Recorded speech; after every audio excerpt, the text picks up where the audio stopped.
ಶಿಕ್ಷಣದ ಅರ್ಥ ಮತ್ತು ವ್ಯಾಖ್ಯೆಯನ್ನು ತಿಳಿಸಿ. ಸೃಷ್ಟಿಕರ್ತನಾದ ಭಗವಂತನು ಸಕಲ ಜೀವಿಗಳಲ್ಲಿ ವೈವಿಧ್ಯಮಯವಾದ ಜೀವನ ಕ್ರಮವನ್ನು ಇರಿಸಿದ್ದಾನೆ.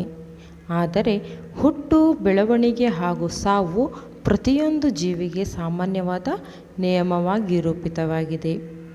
ಪ್ರಕೃತಿಯಲ್ಲಿ ಹುಟ್ಟಿದ ಅಸಂಖ್ಯಾತ ಜೀವಿಗಳಿಗೆ ಪರಿಸರವು ಆಸರೆಯಾಗಿದೆ.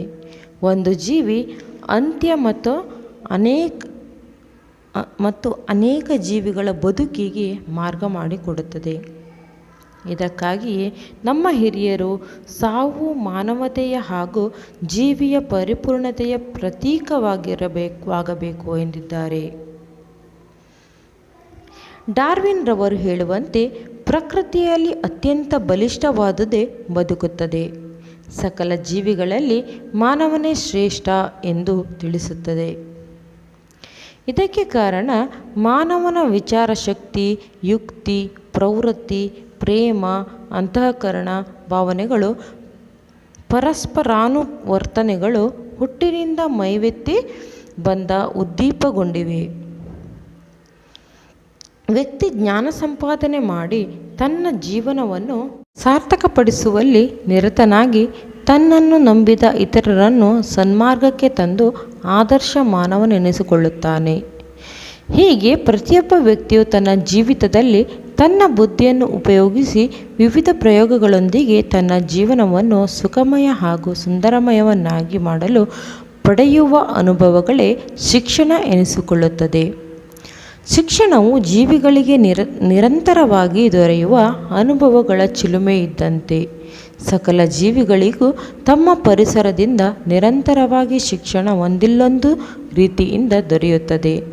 ಪ್ರಾಣಿಗಳು ಪ್ರೀತಿಸುವುದು, ದ್ವೇಷಿಸುವುದು, ಪರಸ್ಪರ ಹೊಂದಿಕೊಂಡಿರುವುದು ಮುಂತಾದವುಗಳು ಕಲಿತುಕೊಂಡಿರುತ್ತವೆ. ಟಿ.ಪಿ. ನನ್ ರವರು ಹೇಳಿರುವಂತೆ, ದೇವನಿರ್ಮಿತ ವಿಶಾಲವಾದ ಪ್ರಕೃತಿಯೇ ದೊಡ್ಡ ಗುರು ಮತ್ತು ಪ್ರಕೃತಿಯಲ್ಲಿರುವ ಚರಾಚರ ವಸ್ತುಗಳೇ ವಿದ್ಯಾರ್ಥಿಗಳು ಎಂದು ಹೇಳಿದ್ದಾರೆ. ಶಿಕ್ಷಣದ ಅರ್ಥ. ಶಿಕ್ಷಣಕ್ಕೆ ನಿರ್ದಿಷ್ಟವಾದ ವ್ಯಾಖ್ಯೆ ಕೊಡುವುದು ಕಷ್ಟ.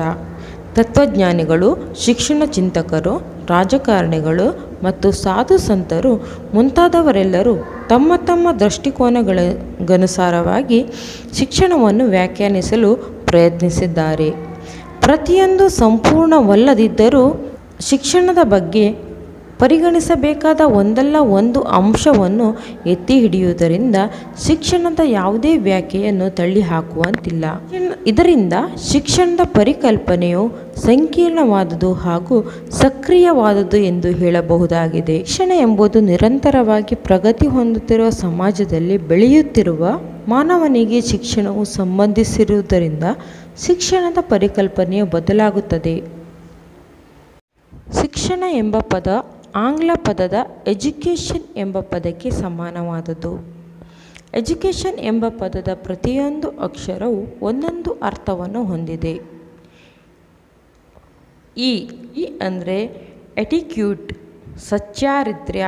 ಡಿ ಅಂದರೆ ಡಿವಿನಿಟಿ, ದೈವಿ ಗುಣ.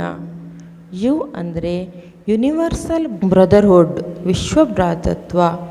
ಸಿ ಅಂದರೆ ಕ್ರಿಯೇಟಿವಿಟಿ, ಸೃಜನಶೀಲತೆ ಅಥವಾ ರಚನಾತ್ಮಕತೆ. ಎ ಅಂದರೆ ಅವೇರ್ನೆಸ್, ಜಾಗ್ರತೆ. ಟಿ ಅಂದರೆ ಟ್ರಾನ್ಸ್ಫಾರ್ಮೇಷನ್, ಪರಿವರ್ತನೆ. ಐ ಅಂದರೆ ಇಂಟಗ್ರಿಟಿ, ಐಕ್ಯತೆ.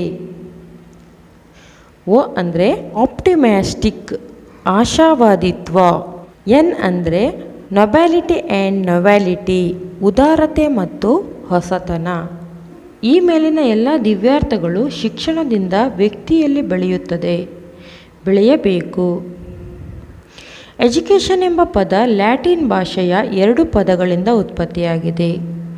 ಎಜುಕ್ಯಾರ್ ಎಂಬ ಲ್ಯಾಟಿನ್ ಪದ, ಇದರ ಅರ್ಥ ಟು ನೌರಿಷ್, ಟು ಬ್ರಿಂಗ್ ಅಪ್, ಕ್ರಮವಾಗಿ ಬೆಳೆಯಿಸು ಮತ್ತು ಪೋಷಿಸು ಎಂದರ್ಥ. ಈ ಶಬ್ದೋತ್ಪತ್ತಿಯ ಮೇರೆಗೆ ಶಿಕ್ಷಣವೆಂದರೆ ಮಗುವಿನ ಜ್ಞಾನ ಸಂಪಾದನೆಗೆ ಸೂಕ್ತವಾದ ಕಲಿಕೆಯ ವಾತಾವರಣವನ್ನು ಸೃಷ್ಟಿಸಿ ಅದರ ಮೂಲಕ ಅವನ ವ್ಯಕ್ತಿತ್ವ ಬೆಳವಣಿಗೆಯಾಗುವಂತೆ ಮಾಡುವುದಾಗಿದೆ. ಶಿಕ್ಷಣದ ಶಿಕ್ಷಣದ ಬಗ್ಗೆ ವ್ಯಾಖ್ಯೆಯನ್ನು ತಿಳಿದುಕೊಳ್ಳೋಣ. ಈ ವ್ಯಾಖ್ಯೆಯನ್ನು ಭಾರತೀಯರು ನೀಡಿರೋ ವ್ಯಾಖ್ಯೆ ಮತ್ತು ಪಾಶ್ಚಿಮಾತ್ಯರು ನೀಡಿರೋ ವ್ಯಾಖ್ಯೆ ಅಂತ ಬೇರೆ ಬೇರೆಯಾಗಿ ತಿಳಿದುಕೊಳ್ಳೋಣ.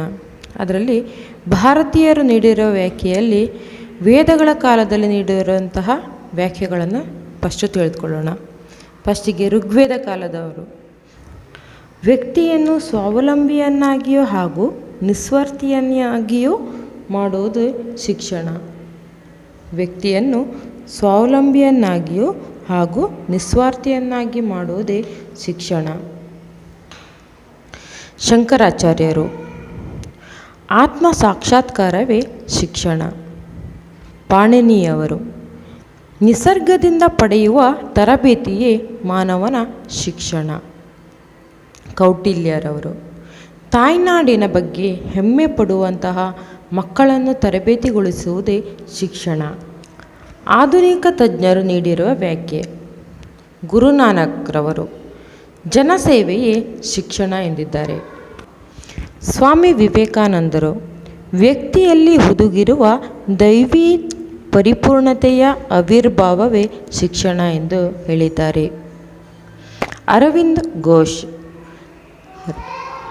ನೈತಿಕ ಗುಣಗಳು ಮಗುವಿನಲ್ಲಿ ಬೆಳೆಯಲು ನೆರವಾಗುವುದೇ ಶಿಕ್ಷಣ ಎಂದು ಹೇಳಿದ್ದಾರೆ.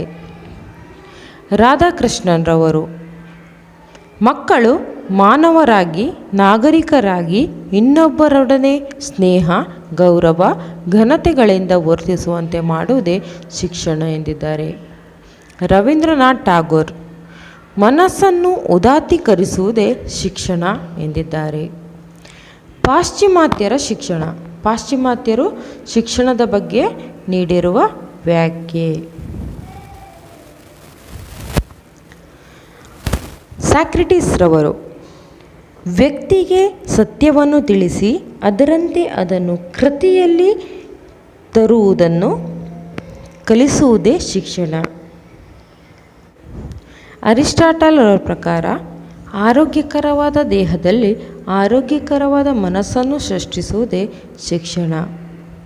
ಜಾನ್ ಡೋಯಿ ಇವರ ಪ್ರಕಾರ ವ್ಯಕ್ತಿಗಳಲ್ಲಿ ಅಡಕವಾಗಿರುವ ಸರ್ವಶಕ್ತಿಗಳನ್ನು ವಿಕಾಸಗೊಳಿಸಿ ಪರಿಸರವನ್ನು ನಿಯಂತ್ರಿಸಲು ಹಾಗೂ ಶಕ್ತಿ ಸಾಮರ್ಥ್ಯಗಳನ್ನು ಸಾರ್ಥಕಗೊಳಿಸಲು ಅವನನ್ನು ಸಮರ್ಥನನ್ನಾಗಿ ಮಾಡುವುದೇ ಶಿಕ್ಷಣ.